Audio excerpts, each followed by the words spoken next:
다 자수인 줄 알고 봉독하겠습니다. 사람에게 보이려고 그들 앞에서 너희 의를 행하지 않도록 주의하라. 그리하지 아니하면 하늘에 계신 너희 아버지께 상을 받지 못하느니라. 그러므로 구제할 때에 외식하는 자가 사람에게서 영광을 받으려고 회당과 거리에서 하는 것 같이 너희 앞에 나팔을 불지 말라. 진실로 너희에게 이르노니 그들은 자기 상을 이미 받았느니라. 너는 구제할 때에 오른손이 하는 것을 왼손이 모르게 하여 내 구제함을 은밀하게 하라. 은밀한 중에 보시는 너의 아버지께서 갚으시리라. 세상이 어려울수록 우리에게 필요한 것은 상식입니다. 상식이 무엇입니까? 사전에 보게 되면 정상적인 일반인이 가지고 있는 지식과 또 가져야 될 지식이라고 말합니다. 모든 삶에 당연히 여겨야 될 그 지식, 다시 말하면 자기 중심으로 살지 않냐고 다른 사람과 더불어 사는 것이 바로 상식이라고 할 수 있습니다. 그런데 코로나19로 말미암아서 이 어려운 시대 속에 우리의 인상을 찌푸리게 하는 사람들이 있습니다. 매스컴에 보게 되면 KTX 기차라든가 버스를 타게 될 때 마스크를 쓰지 않는 사람들에게 마스크를 써달라고 공고하게 되면 일어나서 숨 못 쉬어 답답하다 그러면서 폭언을 하고 폭행을 하는 경우가 있습니다. 그런 모습을 볼 때 우리 마음이 보통 짜증이 난 것 아닙니다. 모두가 다 답답합니다. 불편합니다. 그럼에도 불구하고 서로 인내하고 노력해야지 이 어려운 문제를 풀 수 있게 되는데 다른 사람 전혀 생각하지 않고 자기만 중심으로 하면 모든 사람들에게 어려움을 줄 수 있습니다. 조금 어렵다고 하면 또 백화점에서 또 슈퍼에서 사재기 할 때가 많습니다. 서로 간에 공평하게 때를 기다리며 하나하나 나가면 모든 게 풀려지게 될 텐데 자기만이 살려고 자기만이 행복하려고 하다 보면 다 어렵게 될 때가 많습니다. 다른 사람 생각지 않고 자기 중심으로 사는 것도 꼴불견이지만 너무 지나치게 사람 의식하고 사람에게 잘 보이려고 하는 것도 좋지 않게 보이게 됩니다. 여자들이 화장을 하는 이유가 무엇입니까? 화장을 잘해서 자기 자존감도 느껴지지만 다른 사람에게 자기 예쁜 모습을 보이기 위해서 화장을 합니다. 여자분들이 저녁에 잠자리에 화장하신 분 보았습니까? 저녁에 화장하신 분들은 저녁에 일 나가는 사람들이나 화장하는 거지 대부분의 여자들은 집에 와서 화장 지우고 잠을 잡니다. 그리고 아침에 일어나서 출근을 한다든가 다른 사람 만난다든가 어떤 업무를 하기 위해서 화장을 하게 되는 것입니다. 이처럼 여자들이 화장을 하게 되게 된 것은 남들에게 잘 보이려고 인정받기 위해서 그렇습니다. 제가 잘 아는 집사님 이야기 들어보니까 그 집사님 그렇게 이야기하더라고요. 여자들이 밖에 나갈 때 피부 상태가 좋지 않으면 나갈 때도 모임도 잘 안 간다고 합니다. 예를 들어서 화장빨을 좀 잘 받는다든가 그래서 피부가 좋으면 가서 만나지만 얼굴에 뼈드락지나 여드름이 난다든가 화장이 잘 안 받으면 만남도 안 만난다는 거예요. 또 아주 친한 사람 외에는 미리 연락 없이 방문하면 짜증이 난다 합니다. 어떤 목사님은 자기 교인을 신방하러 가는데 미리 연락하지 아니하고 집을 방문했답니다. 근데 집에 있던 그 집사님이 그날따라 화장도 하지 않냐고 옷도 몸빼 바지 입고 있었는데 목사님이 와가지고 시험에 들었어요. 그 교회를 떠났다는 거예요. 이유가 무엇입니까? 남에게 잘 보이고 싶어 하는데 사람을 의식하고 있는데 그것이 깨지니까 시험에 들게 됩니다. 왜 여자들이 명품백을 사려고 합니까? 몇 천만 원 들여서 명품백 사려고 하는 이유는 남에게 자기를 드러내기 위한 겁니다. 또 짝퉁을 쓰는 이유도 무엇입니까? 나는 그만큼 비싼 돈이 없어서 좋은 명품을 사지 못하지만 남들이 보기에 저 사람 명품 가졌다 그런 느낌을 주기 위해서 하는 거예요. 근데 여러분 명품은요 사람에 따라 달라져요. 귀한 사람이 짝퉁 들어도 그 사람은 명품같이 느껴지게요. 사람이 별 볼 일 없는 사람 비싼 명품 가져도 짝퉁같이 여겨지는 거예요. 그래서 물건이 중요한 것이 사람이 참 중요합니다. 여자분들이 이렇게 다른 사람에게 보이려고 화장도 하고 예쁜 옷도 입고 명품 가방도 사는 것처럼 여자분들은 사람을 많이 의식합니다. 그런데 여자들만 사람을 의식하냐? 남자들은 더 그럴 때가 많다는 거예요. 남자들은 먹지 않아서도 배부른 척합니다. 배우지 못해서 배운 척합니다. 알지 못해도 안 척할 때가 많습니다. 가진 것도 없어 있는 척합니다. 일본 사람들은 차를 10대 사게 되면 9대가 소형차고 1대가 대형차인데 우리나라는 어떻습니까? 기름 한 방울 나지 않는 나라입니다. 전셋집 살면서 또 카드 빚내서 살면서 차를 샀는데 10대가 중형이나 대형이고 1대가 소형차라는 거예요.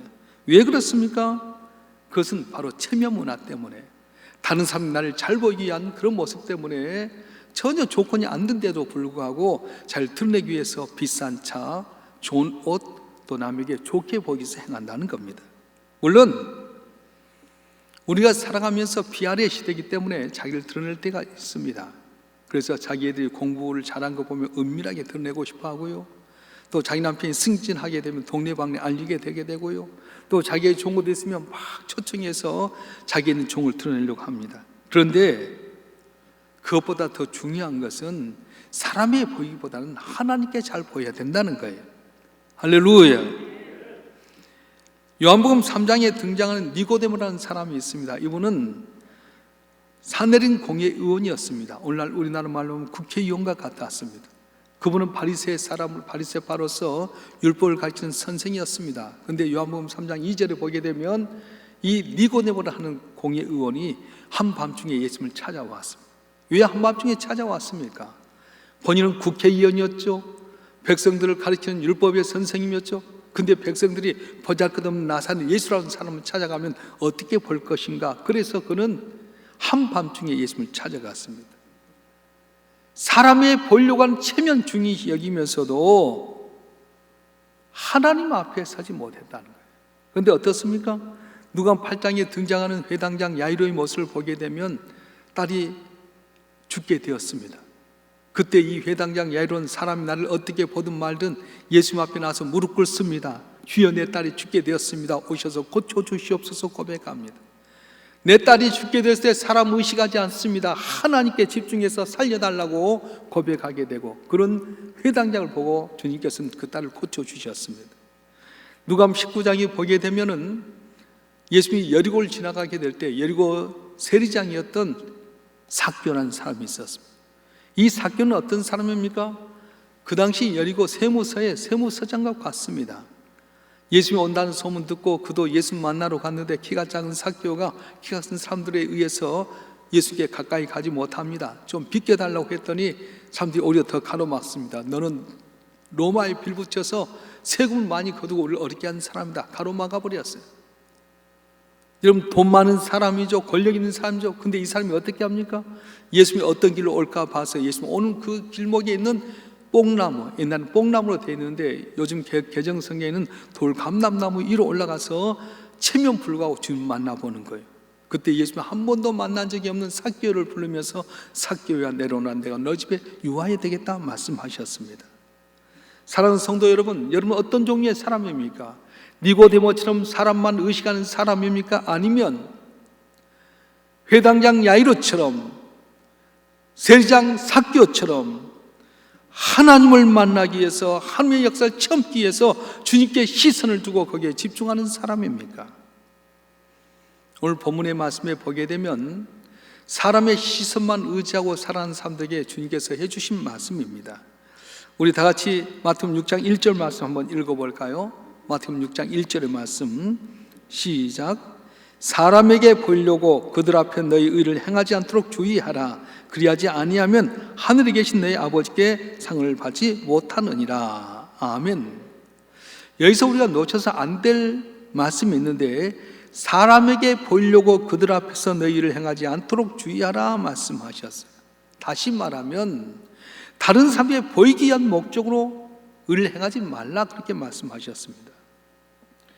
예수님 당시에 이스라엘 사람들은, 특별히 바리새인들은 구제와 기도와 금식을 중요시 여겼습니다. 자기 소득의 10분의 1을 11조로 정확하게 드렸고요, 자기 소득의 30분의 1은 구제헌금으로 뛰어나서 어려운 사람 불쌍히 여겼습니다. 그리고 하루에 3번 꼭 성전에 올라가서 기도했습니다. 아침 9시, 정오 오후 3시에 올라가서 하나님께 기도했습니다. 일주일에 2번 정도는 온전히 금식하면서 하나님을 예배했던 사람들입니다. 어떻게 보면 이 바리새인들의 모습은 우리가 본받아야 될 일입니다. 정말로 11조 또박또박 하지요. 자기 소득의 30분의 1은 구제헌금 하지요. 적어도 하루에 3번은 성전에 가서 예배하고 기도하지요. 일주일에 2번 정도 한 영광에서 금식하죠. 우리가 다 본받아야 되잖아요. 그런데 예수님 이들에게 회칠한 무덤이라고 이야기했습니다. 왜 그렇습니까? 그들이 했던 동기가 중요하다는 겁니다. 하나님에게 보려고 했던 행동인지 아닌지 보라는 거예요.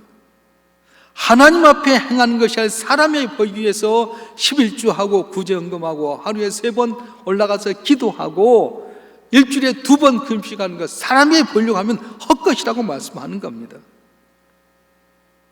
오늘 우리가 다 읽지는 않았지만 4절과 6절과 18절에 반복돼서 하는 말이 은밀하게 하라 이렇게 되어 있습니다. 오늘 4절 말씀 읽어볼까요? 마태복음 6장 4절 말씀 시작. 내 구제함을 은밀하게 하라. 임란 중에 보시는 너희 아버지께서 갚으시리라. 아멘.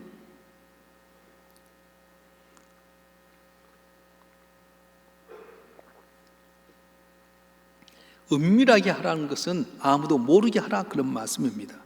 뭐 때문에 은밀하게 하라는 겁니까? 은밀한 중에 보신 하나님께서 은밀한 중에 갚으신다고 말씀하신 거예요. 아무도 본 사람이 없다고 낙심하지 말라는 겁니다. 아무도 안 봐도 하나님 보시고 거기에 맞게끔 복을 주신다고 말씀하신 거예요. 할렐루야. 제가 잘 아는 집사님, 권사님은 식당으로 해서 돈을 많이 번 분입니다. 어느 날 그 식당에 기업 예배를 갔는데 잡지가 있어 봤는데 우리 집사님, 권사님의 식당에 대한 내용이에요. 식당 운영하면서 철학이 있었는데 거기에 보니까 손님은 신이다 이렇게 돼 있더라고요. 들어보셨어요? 손님은 왕이다, 손님은 황제다 이런 말은 있는데 손님은 신이란 말이 어디 있어요? 그래서 제가 물었어요. 집사님 어떻게 해서 이렇게 식당 운영하는 철학을 손님이 신이라고 했습니까? 그랬더니 하신 말씀이 자기들이 이제 상가에서 이렇게 횟집을 하게 되는데 옆에 횟집이 쭉 줄줄이 있었답니다. 다 자연산 회라고 파는데 옆집에 있는 사람은 자연산 회라고 하면서 양식을 갖다 파는데 손님이 거기 더 많은 거예요. 여러분 자연산이 훨씬 더 비싸지 않습니까? 팔기는 자연산이 한데 옆집은 탁 양식을 갖다 팔고 자기는 자연산 하는데 손님은 더 적고 이득은 적고 새벽마다 와서 기도하는 거 같아요. 주님 아시죠? 그러면서 어느 날 자연산 반 양식 반을 섞어서 팔았답니다. 근데 손님들이 맛이 좋다고 더 오는 거예요. 어시구나. 그리고 어느 날 80대 20% 양식을 80 자연산 20% 바꿨어요. 근데 손님이 더 많아진 거예요. 그 어느 날 하나님 이해해 주세요. 그리고는 자연산 대신에 양식 100% 해갖고 했는데 맛있다고 했는데 어느 날 손님이 뚝 떨어졌어요. 그리고는 그 횟집을 문 닫혔어요. 그러고 나서 업종을 바꿔서 고깃집을 하면서 시작한 것이 손님은 신이다. 손님은 귀신같이 입맛이 정확하다 알았다는 거예요. 그렇습니다. 사람 입맛도 귀신같이 알아맞히는데 전능하신 하나님이 얼마나 잘 모르겠어요. 내가 주님 앞에 나와서 섬겼던 것, 기도했던 것, 헌신했던 것 주께서 다 보고 계시고 갚아줄 줄 믿습니다. 할렐루야. 그래서 여러분이 교회 나서 섬기고 봉사하고 할 때에 목사님이, 장로님이, 구역장님이, 회장이 모른다고 낙심하지 마세요. 다른 사람 모를지라도 하나님 보고 계시고 알 줄로 믿습니다. 다른 사람은 다 몰라도 하나님 아시기 때문에 하나님은 우리의 모든 걸 보장해 주기 때문에 이름 없이 빛도 없이 남이 날 몰라도 충성하고 헌신하고 섬기게 되는 것입니다. 요한복음 18장에 보게 되면 예수님께서 겟세마네 동산에 올라가서 십자가를 놔두고 기도합니다. 그리고는 대제사장과 바리새인과 군사들이 와서 예수님을 끌고 누구에게 찾아가냐? 생명을 죽일 수 있는 권한이 로마의 총독에 있었습니다. 로마 총독인 빌라도에게 가서 예수님 십자가에 못 박으라고 이야기하면 재판해달라고. 근데 빌라도가 보니까 예수님이 전혀 죄가 없었습니다. 죄가 없다고 선고하려고 하니까 대제사장과 이스라엘 백성이 말합니다. 만약에 무죄를 선고하게 되면 당신은 가이사에게, 황제에게 배반한 겁니다. 십자가에 못 박으십시오. 아무리 살펴봐도 예수님 죄가 없었습니다. 그런데 그가 결국은 로마 병정이 예수를 십자가에 못 박으라고 명령합니다. 이유가 뭡니까? 이스라엘 백성들의 눈치 보았습니다. 전능하신 하나님 앞에 서는 것이 아니라 이스라엘 백성들의 눈치를 보면서 결국은 예수님을 십자가상에 내놓고 맙니다. 그래서 빌라도는 그 선택 때문에 오고 오는 세대 속에서 가장 어려운 사람, 예수 십자가에 못 박인 장본인으로 전락하고 말았던 것입니다. 우리가 살다 보면 빌라도처럼 다른 사람의 눈을 과도하게 의식하며 살 때가 있습니다. 하나님의 눈시금 나를 어떻게 볼 것인가 생각해야 될 텐데 사람들이 나를 어떻게 볼 것인가에 대해서 생각할 때가 많이 있습니다. 여러분, 그래서 교회에서 공예배라든가 구역예배라든가 어떤 기간에 기도하게 되면 요청하면 아멘하고 해야 돼요. 기도는 누구한테 하는 거죠? 하나님 앞에 하잖아요. 근데 기도문을 썼는데 사람에게 보이기 위해서 미사 여구를 쓰고요, 멋있게 꾸며서 기도 제목을 씁니다. 기도를 누구에게 하는 거예요? 하나님께 해야 되는데 사람이 하는 거예요. 그래서 그 기도를 하나님이 안 받으신 거예요. 자기가 기도에 죽쓰고 나서도 하나님께 죄송하는 생각보다는 다른 사람 나를 어떻게 생각할 것인가만 생각할 때가 참 많이 있습니다. 우리는 어디에다 집중해야 됩니까? 하나님께 집중하시길 바랍니다.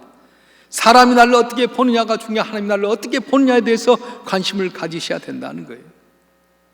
사도행전 7장 17절 이하에 보게 되면 베드로와 요한이 대제사장 이하 바리새인과 관리들에 의해서 잡혀가게 됩니다. 그리고 그들이 베드로를 흠씬 때리고 나서 복음을 전하지 못하게끔 협박합니다. 그때 베드로가 뭐라고 말씀합니까? 사도행전 19장 20절 말씀 우리 다 같이 한번 읽어보겠습니다. 사도행전 4장 19절과 20절 말씀 시작. 베드로와 요한이 대답하여 이르되 하나님 앞에서 너희의 말을 듣는 것이 하나님의 말씀을 듣는 것보다 옳은가 판단하라. 우리는 보고 들은 것을 말하지 아니할 수 없다 하니. 아멘. 베드로는 사람에게 잘 보려고 하지 않았습니다. 권력 있는 사람, 힘 있는 사람에게 잘 보려고 하지 않았습니다. 전능하신 하나님 앞에서 잘 보려고 노력했던 것입니다. 할렐루야. 사람은 덕을 세워야 한다는 메시지에 꽁꽁 묶여 있는 경우가 있습니다. 물론 우리가 날마다 덕을 세우며 살아야 됩니다. 그래야 불신자들 마음이 열려지게 되게 되고 복음을 전할 수 있는 좋은 기회가 될 수 있습니다. 그런데 문제는 덕을 세운다고 하면서 사람의 눈치만 바라보게 되게 되면 세상이 무기력하게 끌려가는 사람이 되고 만다는 거예요. 코로나19로 말미암아서 대면에 못 드린다, 교회 못 모인다 할 때 우리는 거기에 딸려가지고 다 안 나올 때가 많아요. 그래, 코로나 걸리면 덕이 안 되니까? 근데 여러분 보세요. 어디서 코로나 걸리든가요? 교회에서 걸린 법이 없어요. 밖에서 걸려갖고 와서 교회에 나와서 예배하다 보니까 교회에서 드렸다면 다 걸리게 되고, 목사님들이 만나서 이야기합니다. 자기 장인어른이 돌아가셔서 신방을 갔는데 목사라고 하니까 장인어른 장례식도 참석 못하게. 옛날엔 병원에 가서 중환자실도 목사라고 하면 다 열어줬는데 병원 들어갈 때 성경책 들고 무조건 차단이에요. 생각해 보십시다. 방역도 중요하지만 우리가 하나님께 예비하고 신령과 진정을 주 앞에 나가는 것도 중요하지 않습니까? 그래서 다른 사람들에 의해서 우리가 덕을 끼치지 못한 것 때문에 우리가 함부로 하는 것은 조심해야 되지만, 그러나 모였던 규정이 되어 있다면 적어도 이렇게 300명 이상 모였던 자리에 50명씩 이상 넘어도 괜찮다고 하면 나와서 예배를 드려야 될 텐데, 사람의 말만 너무 중요시 여기고 예배 안 드리면 누가 우리를 도와주겠어요? 주님 앞에 섰을 때 우리 모습을 달아보면 얼마나 부족하겠어요? 바른 저와 여러분 한 분 한 분이 사람의 눈만 의식하기보다는 하나님의 눈을 의식하고 하나님께 집중함으로 말미암아서 착하고 충성된 자라 일컬음 받는 우리 모두가 되길 주님 축원합니다. 축원합니다. 많은 사람들이 사람의 시선에 중독이 되어 있습니다. 그런데 항상 사람의 눈을 의식하는 사람은 하나님의 눈을 의식하지 못한다는 겁니다. 항상 체면에만 앞서오면 체면은 굴레에서 빠져나오지 못합니다. 사람의 시선을 의식하다 보면 우리가 묶이게 되지만 하나님의 시선을 의식하다 보면 우리에게 진정한 기쁨과 자유가 있게 되게 되는 겁니다. 요즘 우리나라의 손흥민 선수가 얼마나 축구를 잘하는지 몰라요. 근데 제게 가장 강한 인상을 준 축구 선수가 있는데 손흥민 선수가 아니에요. 차범근 선수도 아니고 박지성 선수도 아니고 제게 감동을 주었던 축구 선수가 하나 있는데 박주영이라고 하는 선수입니다. 이 축구 선수가 처음 청소년 때 나와가지고 얼마나 잘한지요. 아시안 게임에 가서도 골을 넣어서 거기에서 이기게 되고요. 독일 월드컵에도 나가게 되고. 근데 이 선수의 특징이 뭐냐면 골을 딱 넣고 나면은 다른 선수들의 세리머니와 다르게 촥 잔디에 가서 무릎 꿇고 기도하는 거예요. 20살밖에 안 되는 이 청년이 그 많은 사람들이 보고 있고 TV도 보고 있는데 골 하나 넣고 나서 기뻐서 촥 무릎 꿇고 기도하는 모습이 가슴을 울컥하게 만들더라고요. 다른 사람들이 그렇게 이야기합니다. 꼭 그렇게 기독교의 티를 내야 되느냐? 국가대표 선수는 기독교를 대표하는 것이 아니라 국가를 대표하기 때문에 기도 세레머니를 하면 안 된다. 기도는 교회에서 하는 것이 꼭 그라운드에서 해야 되느냐? 네가 거기서 무릎 꿇고 착 나가다가 기도하다가 무릎 상하면 어떻게 네가 축구하겠느냐? 그라운드에서 기도 세레머니 하지 말라. 근데도 불구하고 언제나 골을 넣으면 하나님께 감사해서 누가 뭐라 하든 국가대표는 나라를 대표하는 거지 기독교를 대표한 것 아니다. 교회에서나 기도하지 그라운드에서 기도한 것 아니다. 너 그러다 무릎 다치면 어떻게 할래? 그런데도 불구하고 하나님께 기도했던 그에게 은혜를 주시고 잘되게 만들어 주셨어요. 믿음이 무엇입니까? 저는 믿음은 하나님의 눈치를 보는 거라고 생각합니다. 하나님 위해서 다른 걸 포기하고 하나님 때문에 손해보는 것이 바로 믿음입니다. 사람에게 집중하는 것이 아니라 하나님께 집중하는 것이 바로 믿음인 것입니다. 다른 사람의 말이나 시선에 신경 쓰는 것이 아니라 하나님 말씀에 또한 하나님의 시선에 신경 쓰는 것이 바로 믿음이라는 거예요. 박주영 선수처럼 다른 사람의 눈치 보기보다는 하나님의 눈치를 보는 여러분 되길 주여 축원합니다. 다른 사람의 말에 신경 쓰기보다는 하나님 말씀에 신경 써서 순종한 여러분 되길 주여 축원합니다. 축원합니다. 그러니까 우리는 어디에 집중하냐? 물질이나 명예나 사람에 집중하기보다는 믿음의 주여 온전하게 하신 하나님께 집중해야 된다는 거예요. 사람 눈치 보기보다는 사람 눈치를 보라는 것입니다. 사람에게 잘 보려고 하지 마세요. 물론 사람도 잘 보여야 됩니다. 서로 덕을 세우기 위해서 잘해야 됩니다. 그러나 먼저 하나님께 나를 보고 계시고 은밀한 중에 보신 하나님께 갚아주신다는 믿음을 갖고 하나님께 집중하고 하나님의 시선을 의식해야 된다는 겁니다. 공처가 있는 회사 사장님이 계셨어요. 공처가 뭔지 알죠? 부인을 무송하는 사람. 어느 날 회사에 나와서 남자 직원을 다 불렀어요. 자네들 가운데 공처가 있는 사람 내 편에 붙고 부인이 안 무섭고 공처가 있는 사람 거기 살아. 그랬더니 다 이쪽 사장님 곁에 붙었어요. 한 남자만 딱 거기 있으니까 직원한테 자네 부인이 안 무섭나? 그랬더니 사장님 오늘 아침에 출근할 때 우리 집사람이 사람 많이 모인 데는 가지 말랬어요. 나 그래 여기 있는 거야. 예수도 그렇게 말씀하셨어요. 마태복음 7장 13절과 14절에 보게 되면 뭐라고 말씀합니까? 좁은 문으로 들어가라. 멸망으로 인도하는 문은 크고 그 길이 넓어 그리도 들어가는 자가 많고 생명으로 인도하는 문은 좁고 길이 협착을 찾는 자가 적음이라. 우리 주님도 사람 많은 데 가지 말라는 거예요. 사람은 의식하지 말라는 거예요. 전능하신 하나님, 능치 못함이 없신 하나님, 아들 예수 십자가에 못 박기까지 우리를 사랑하시고 우리의 작은 시험을 응답하신 길이요 진리요 생명이신 하나님께 시선 집중하고 살라고 말씀하는 거예요. 할렐루야. 많은 사람들이 모두가 가는 길을 따라가는 길이 무엇입니까? 그리 가면 이혼 부담이 없다, 편히 갈 수 있게 된다. 다른 사람들의 눈치를 많이 본 이유가 바로 그렇습니다. 다른 사람이 어떤 선택했는가, 다른 사람 무엇을 좋아하는가, 다른 사람 이럴 때 어떤 반응을 나타내고 과연 어떻게 해결하는가 좌우를 둘러봅니다. 그리고 많은 사람이 있는 곳을 따라갈 때가 많습니다. 그래서 우리나라 말에 남이 장가가니 남이 장애가니까 똥장군 치고 따라간다는 말이 있습니다.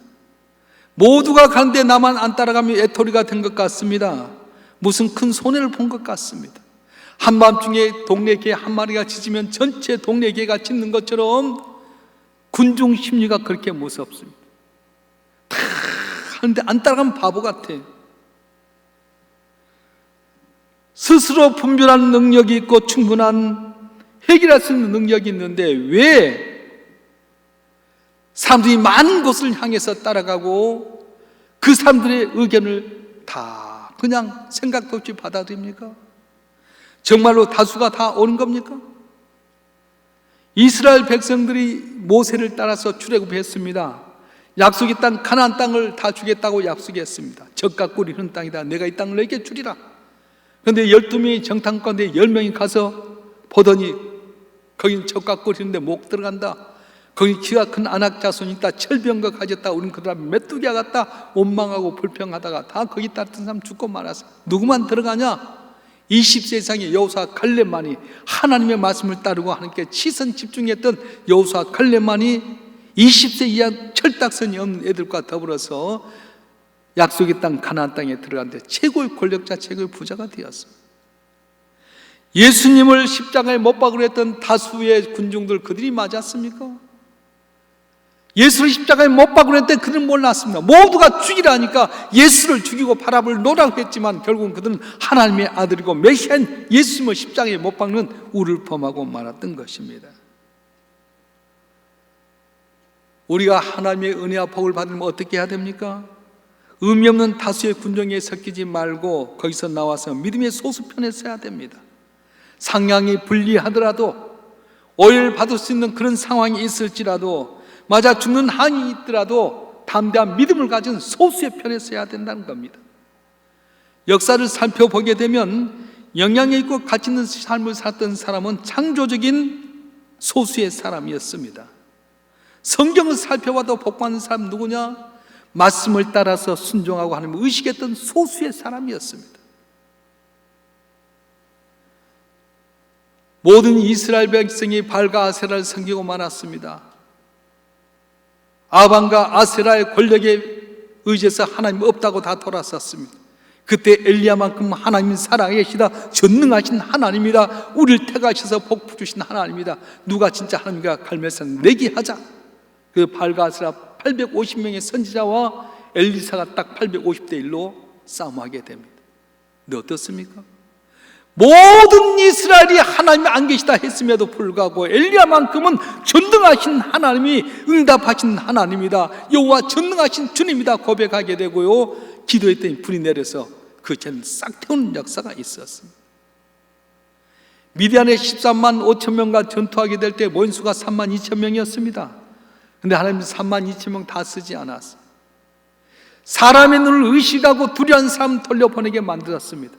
오직 하나님만 바라보고 한 말씀에 순종했던 300명을 통해서 미디안 14만 5천 명 한 사람치듯 해결하는, 무기 하나 들지 않고 내 손에 피 묻히지 않고 한순간 다 해결한 놀라운 능력을 주셨던 것입니다.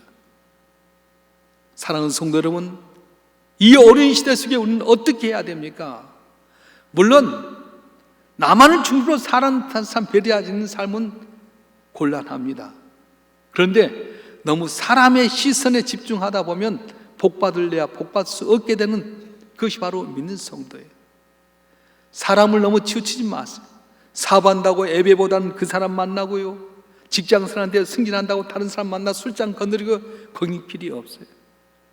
내가 거룩하니 너희도 거룩하라고 했던 것처럼 전능하신 하나님만 바라보게 되게 되면 나는 부족할지라도 연약할지라도 나와 함께하여 주시고 은밀하게 보신 하나님께서 갚아준 귀한 역사가 일어날 줄로 믿습니다.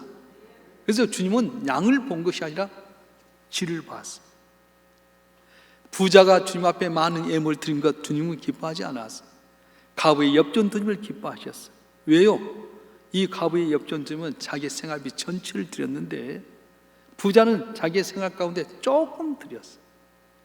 이 부자는 재물을 들 때 어떻게 하는 겁니까? 사람에게 보이기 위해서 내가 얼마를 드렸습니다, 내가 주님 앞에 이렇게 드립니다, 주님 영광 받으십시오 했는데 주님은 돌아서 버렸어요.